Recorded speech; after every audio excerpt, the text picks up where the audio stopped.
Hey everyone, welcome back to the channel.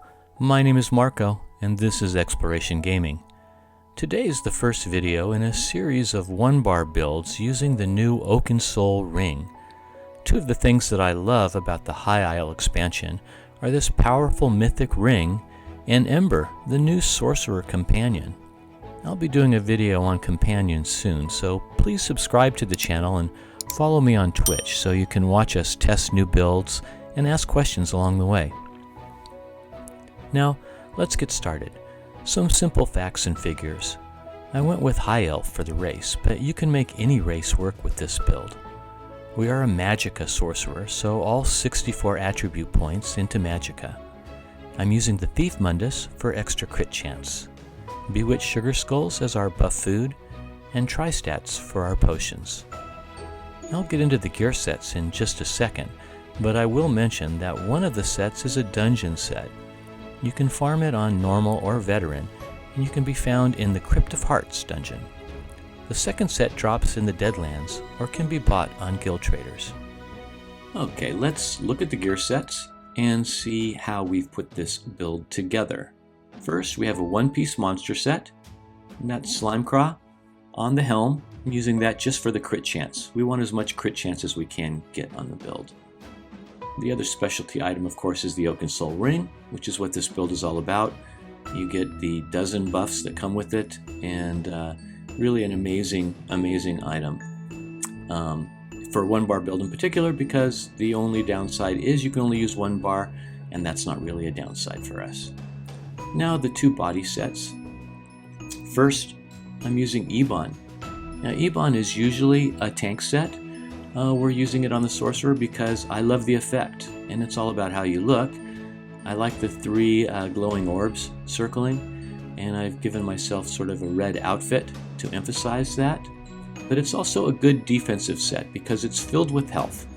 2 items adds 1200 health, 3 items another 1200, 4 items 4% healing, and the 5th item gives you and all your group members, including your companion, an extra 1000 health. So pretty great. I put Impenetrable on the chest piece and a health enchantment to just really boost up the health.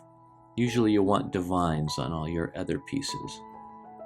The second set I'm using, which is for the weapon and the other jewelry, is Hexo's Ward. I love Hexo's Ward. In a lot of builds, it's both an offensive and a defensive set. I'm using a lightning staff with the precise trait, and the enchantment being the charged weapon enchantment to give us an extra shock damage. So 2 items gives you 650 crit chance, very important. 3 items, another 120 weapon and spell. 4 items, another 650 crit. So we're really ramping up all our critical chance here.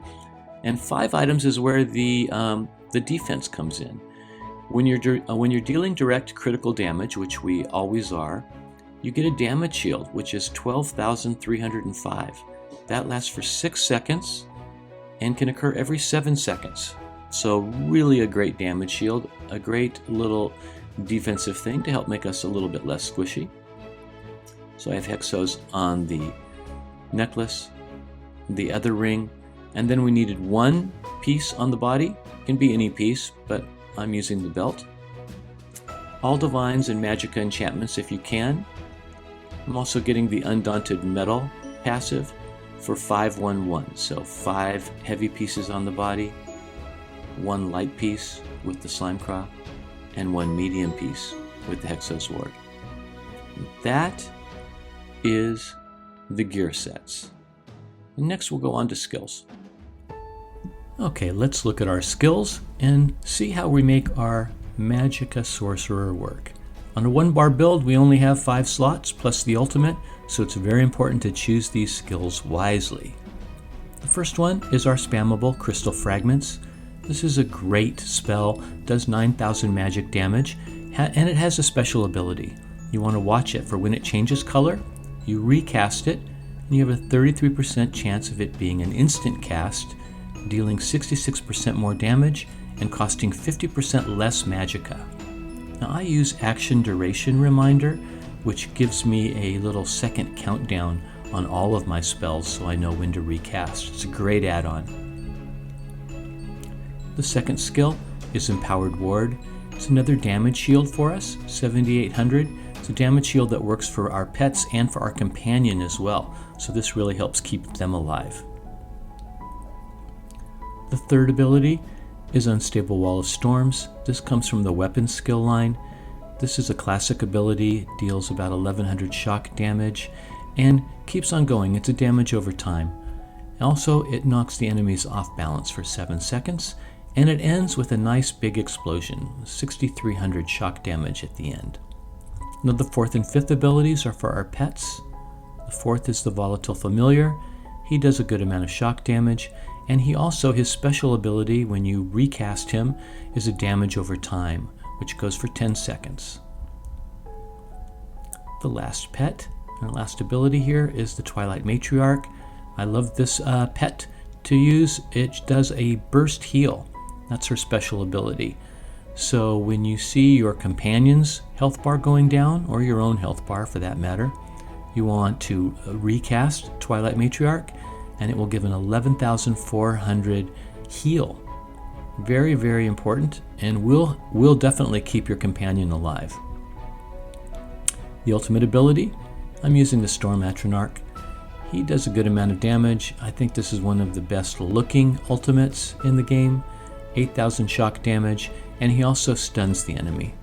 Very, very important to have. The other thing we're going to talk about quickly is passives. You want, if you can afford, if you have the skill points, you want to do all of your class passives. Also your two-handed weapon, your destruction staff, you want all of those passives. Since I'm using light, medium, and heavy, I did the Undaunted Metal 511, I'm using all of my light armor passives, the first and the last two of the medium armor passives, and all of the heavy passives. Under guild, as I said, I'm doing Undaunted Metal, so I have that passive slotted. For the racials, you always want all of your racials. My sorcerer is a high elf, but it works with any race, but you definitely want to get all of your racial skills in there. And that is it for our skill line. Okay, let's go over champion points, shall we? Blue Tree Warfare is the most important, and I'm going to really emphasize the slotted skills for you. First slotted skill, Deadly Aim. This is a single target, helps a single target damage, and that's important when we're doing bosses. Second slotted, Fighting Finesse, and this is crit damage and crit healing. Very important. We want as much crit damage as we can on this, and the healing is also very, very helpful. The third slotted, Wrathful Strikes. This gives us an extra 205 weapon and spell damage. And the last is Reaving Blows. So when you deal direct damage, you heal for 7% of the damage done. So that's a little insurance marker. Also, obviously you're going to want to have Precision for crit chance, and the rest is just sort of the basic stuff, getting you up to speed on the skills. Now let's go to Fitness. Slotted, Boundless Vitality. Kind of went with all of the classics here. This gives us an extra 1,400 health. Second one's Fortified. Gives us an extra 1,700 armor. So this is just helping keeping our sorcerers strong. Third is very important though, Siphoning Spells. This restores 300 magicka per stage whenever you kill an enemy. That's any enemy, even a little tiny mob. So 1,500 magicka added every time we kill an enemy. This is key in keeping our resource pool up. And last, I used Rejuvenation, which is an extra 90 health magicka and stamina recovery. And then the rest, kind of up to you.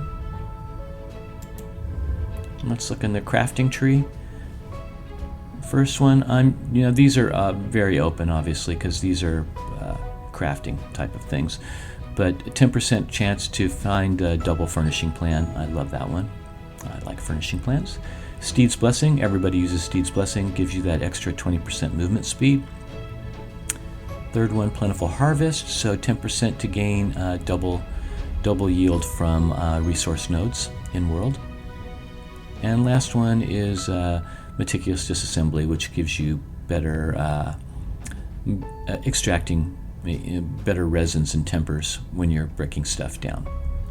Other than that, it is up to you. And that is our CP tree, my friends.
I want to thank everyone for watching this 1-bar sorcerer build. If you have any comments, please leave them below. I look forward to seeing you all in the next video. As always, I'm Marco. Have fun in the game, be kind to one another, and keep exploring.